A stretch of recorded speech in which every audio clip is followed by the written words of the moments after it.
आत्मा इसका स्वामी सवार है, वो इंद्रियां तो 10 हैं, वो उसके घोड़े हैं।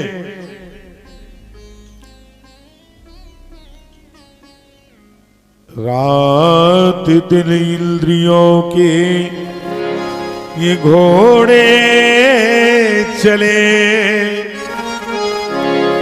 देखो संयम के इन पर ये कोड़े लगे। अपने मन को अपने रथ को सुमार्ग चलाते चलो, कृष्ण गोविंद गोपाल गाते चलो। रात दिन इंद्रियों के ये घोड़े चले, रात दिन इंद्रियों के ये घोड़े चले। आंख चलती, कान चलता, जीभ चलता, नाक चलती, मुंह चलता, बुद्धि चलती, मन चलता। कर्म इंद्रियां, ज्ञान इंद्रियां, 10 इंद्रियां, 5 ज्ञान इंद्रियां, 5 कर्म इंद्रियां। रात दिन इंद्रियों के घोड़े चले, देखो संयम के इन पर एक घोड़े लगे। संयम की घोड़े लगना चाहिए इन इंद्रियों पर। अपने रथ को सुमार्ग चलाते चलो, कृष्ण गोपाल गोविंद गाते चलो। याद आएगी उनको कभी ना कभी। कब तक याद नहीं आएगी उस परमात्मा को, उसका ध्यान करो। याद आएगी उनको कभी ना कभी, कृष्ण दर्शन भी देंगे कभी ना कभी। ऐसा विश्वास मन में जगा के चलो, कृष्ण गोविंद गोपाल गाते चलो।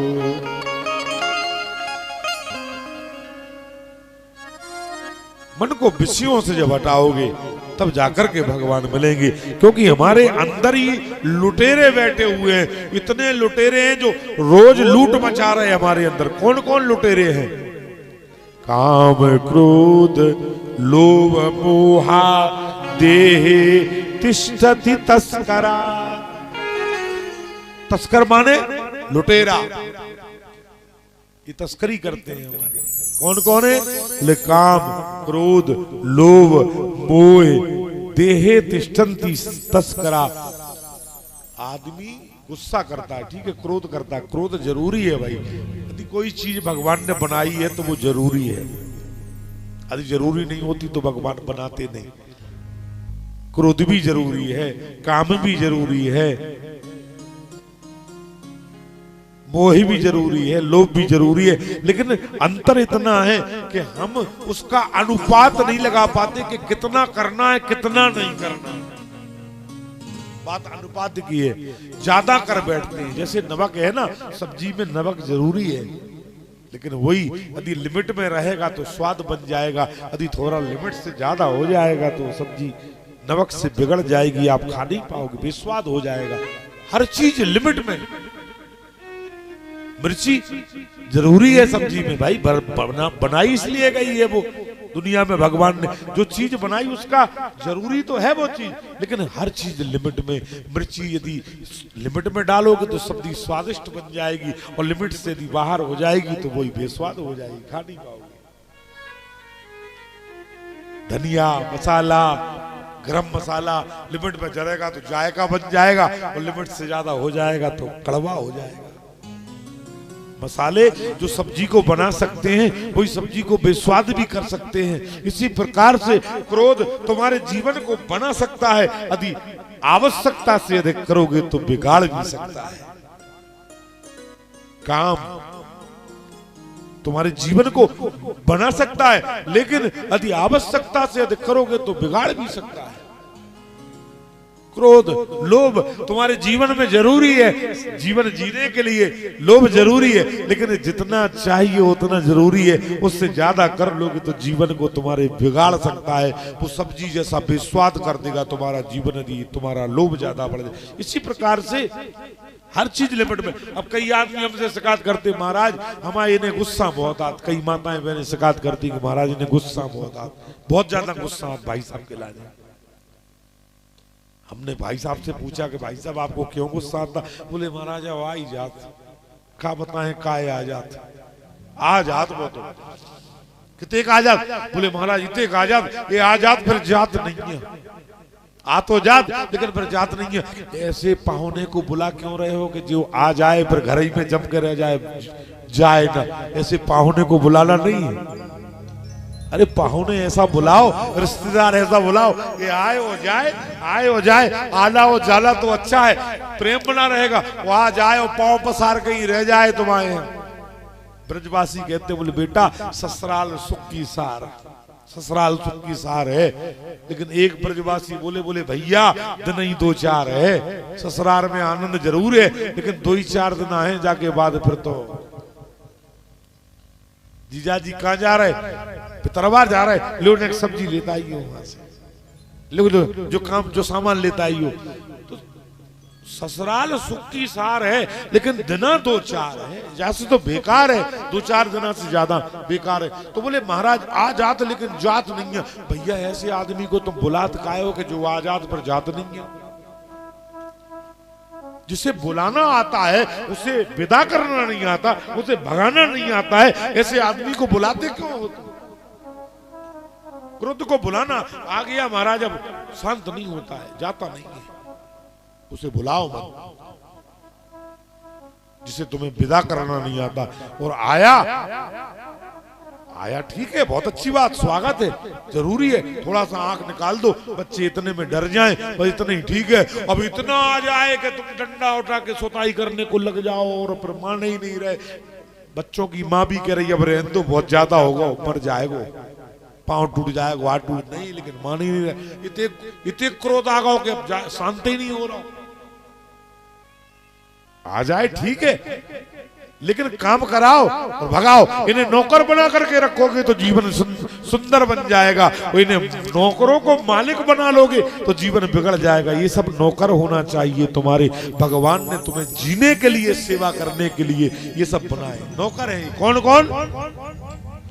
काम क्रोध लोभ मोहा देहे तिष्ठन्ति तस्करा हरन्ति ज्ञान रत्नानि तस्मा जाग्रही जाग्रही।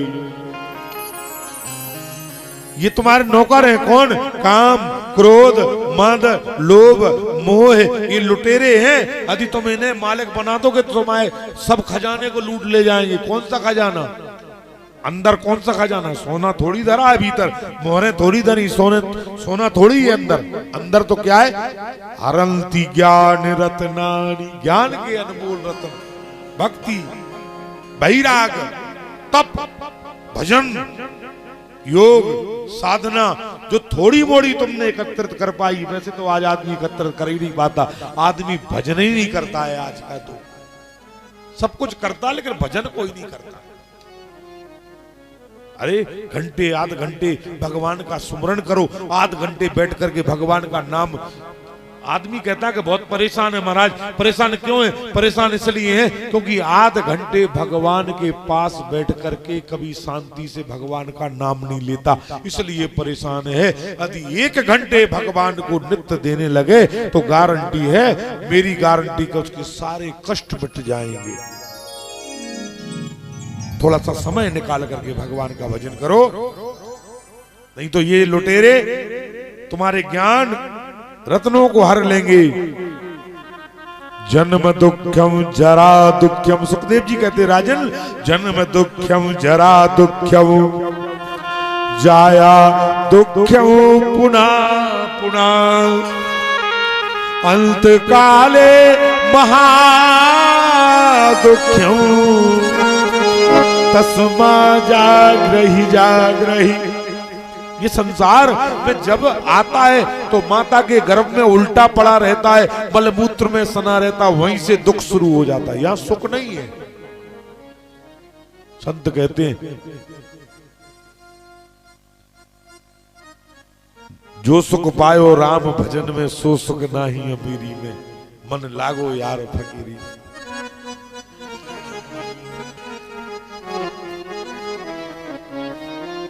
इसलिए माने जो है जन्म जब आदमी गर्भ में आता तब दुखी होता, जब जन्म लेता तो दुख होता जीवन भर। कभी संतान का दुख, कभी पत्नी का दुख, कभी भाई का कष्ट, कभी माता पिता से कष्ट, कभी माता पिता को संतान से कष्ट, कभी केस का कष्ट, कभी जमीन जायदाद का झगड़ा फसाद, जिंदगी भर कष्ट में निकल जाता। और मरते समय तो महादुख्यम, पर मरता है तो महादुख होता है।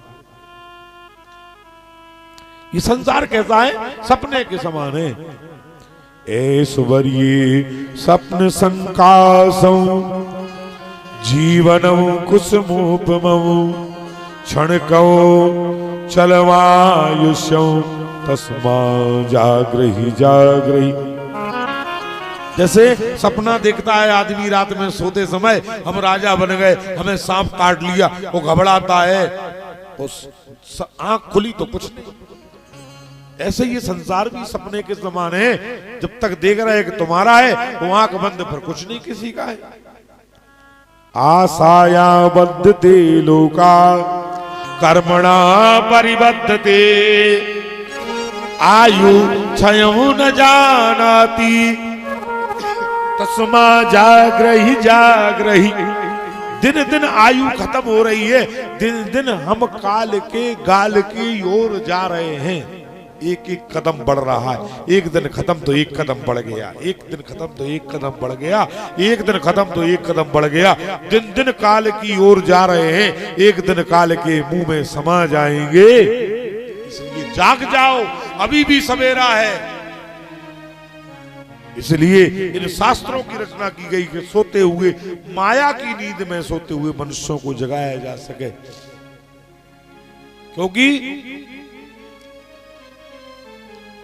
मोहे निसाजी में सोवन हारा,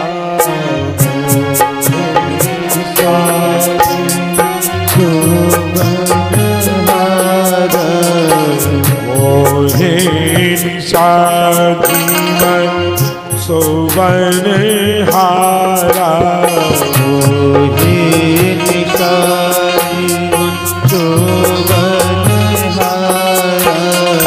देखहु सपन अनेक प्रकारा, देखहु सपन अनेक प्रकारा। उमा कहूँ मैं अनुभव अपना, उमा कहूँ मैं अनुभव अपना, उमा कहूँ मैं अनुभव अपना, उमा कहूँ मैं अनुभव अपना।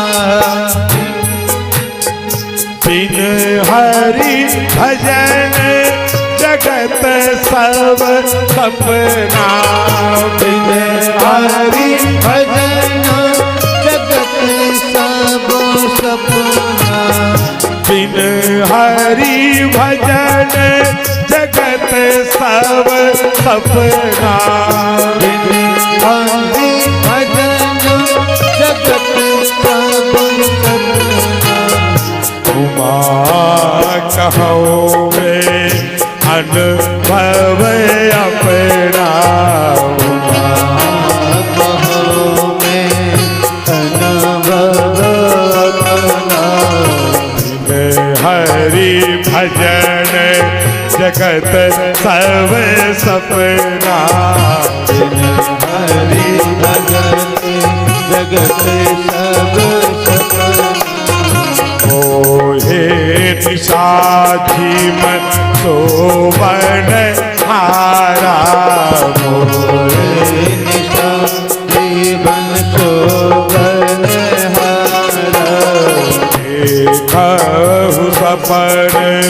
अनेक प्रकार देखो सबने अनेक प्रकार।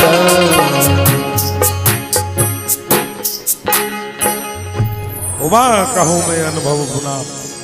भगवान शिव कहते हैं कि हे उमा, उमा कहूँ मैं अनुभव अपना, बिन हरि भजन जगत सब सपना। बगैर भगवान के भजन के बगैर तो कुछ है ही नहीं संसार में। इसलिए कथा में भी जो है संकीर्तन किया जाता है, कथा में भी संकीर्तन करना चाहिए और कथा सुनना चाहिए। बीच बीच में संकीर्तन सुखदेव जी महाराज भी करते थे। कई गीत सुखदेव जी ने गाए भागवत में। लोग कहते हैं कि संगीत भागवत में पहले नहीं था, लेकिन पहले जब सुखदेव जी ने कथा करी थी उस समय जो है तुम्बरू नाम के गंधर्व ने जो है वाद यंत्र को बजाया था, मृदंग बजाया था और नारद ने अपनी वीणा को बजाया था। जब कथा सुखदेव जी कर रहे थे उस सभा में, नारद जैसे संगीतज्ञ थे, वहां संगीत को जानने वाले लोग उस सभा में थे। नारद जैसे लोग, नारद जैसे ज्ञानी वीणा बजा रहे थे, तुम्बरू जैसे गंधर्व वादन कर रहे थे मृदंगों का। उस समय भमर गीत, गोपी गीत, युगल गीत, वेणु गीत, ऐसे कई गीत सुखदेव जी ने भागवत में गाए। कई बार संकीर्तन सुखदेव जी ने किया है भागवत में। दोबारा हम भी भगवान का संकीर्तन करें, मन और वाणी इससे पवित्र हो जाती है। क्योंकि भगवान का संकीर्तन जब हम करते हैं, पग पवित्र तीर्थ गमन, कर पवित्र रुदान, लेकिन मुख पवित्र जब होते हैं बोले प्रभु का नाम। रघुपति राघव